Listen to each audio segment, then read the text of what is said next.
Be ready. 5 seconds.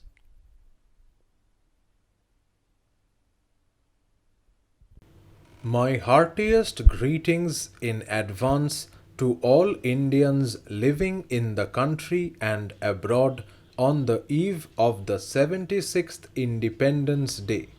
I am delighted to address you on this momentous occasion.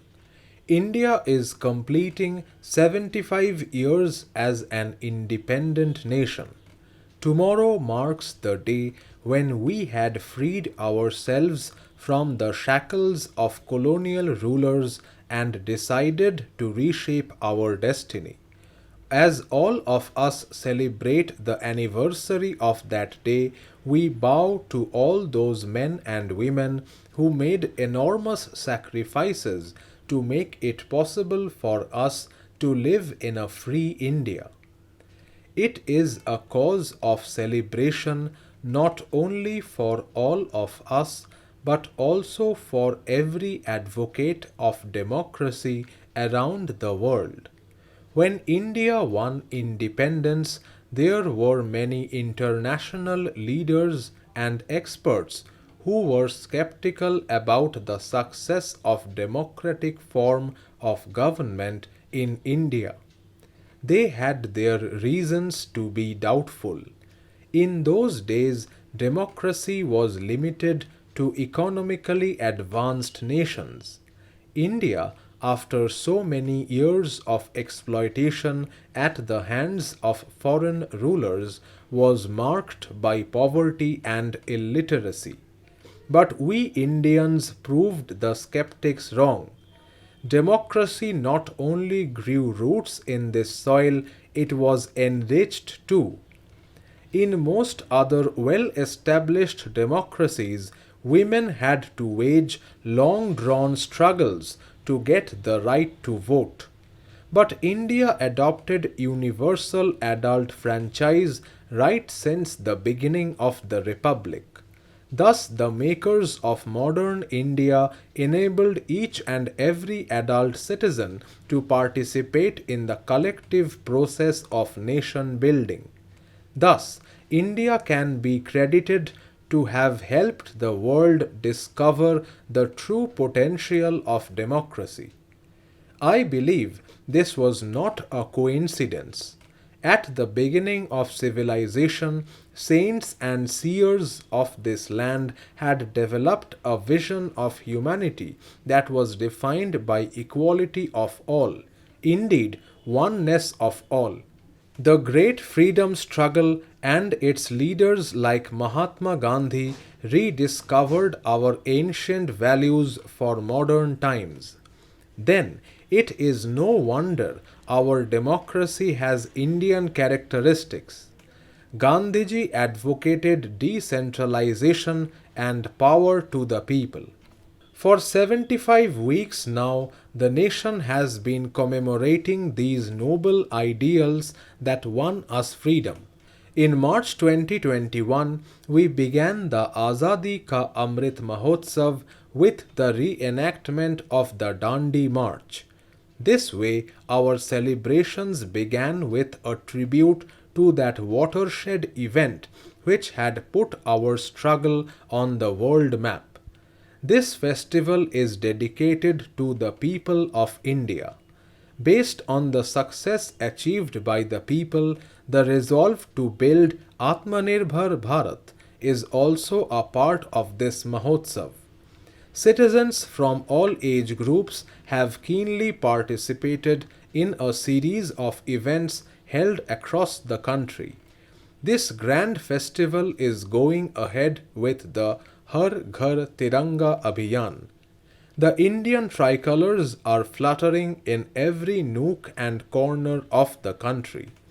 Great martyrs would have been thrilled to see the spirit of the independence movement coming alive again on such a massive scale.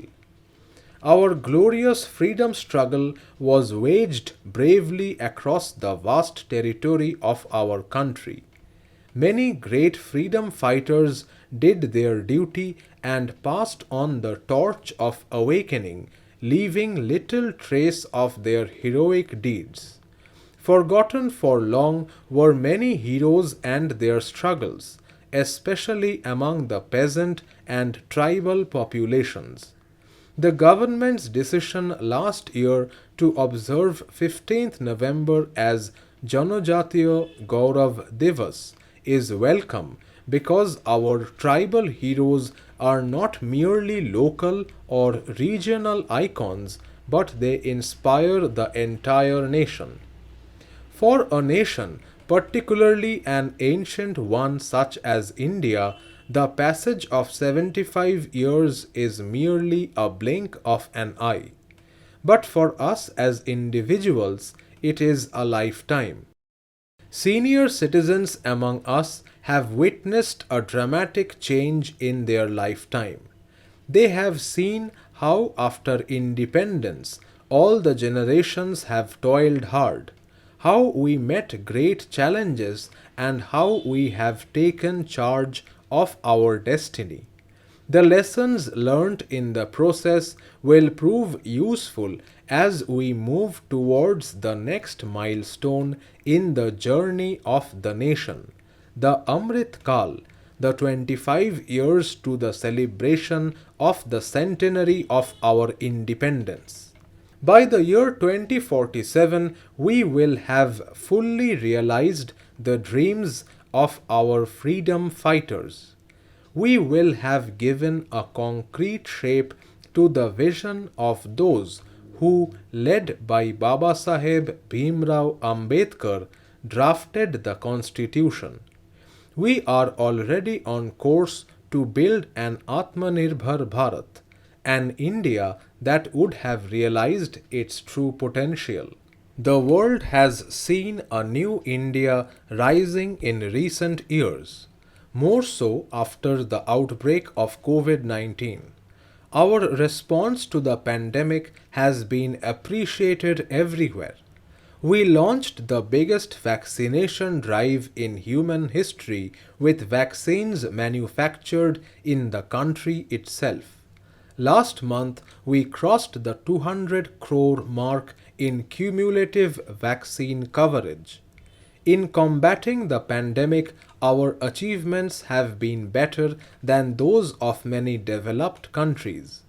For this feat, we are grateful to our scientists, doctors, nurses, paramedics, and the staff associated with vaccination. The pandemic has uprooted lives and also economies in the entire world. When the world has been battling the economic consequences of the great crisis, India got its act together and is now moving forward. India is among the fastest growing major economies in the world. India's startup ecosystem ranks high in the world.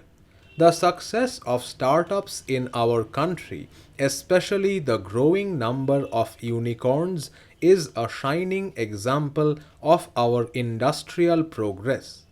The government and policy makers deserve credit for beating the global trend and helping the economy flourish. During the last few years, unprecedented progress has been made in the development of physical and digital infrastructure. Through the Pradhan Mantri Gati Shakti Yojana, all the models of connectivity based on water, land, air, etc. are being integrated in the whole country to enable seamless transportation across the country. For the vibrancy of growth visible in our country, credit must also be given to workers and farmers whose hard work has made it possible, and entrepreneurs whose business acumen has created wealth. What is all the more heartening is that the growth is becoming more inclusive and regional disparities too are reducing.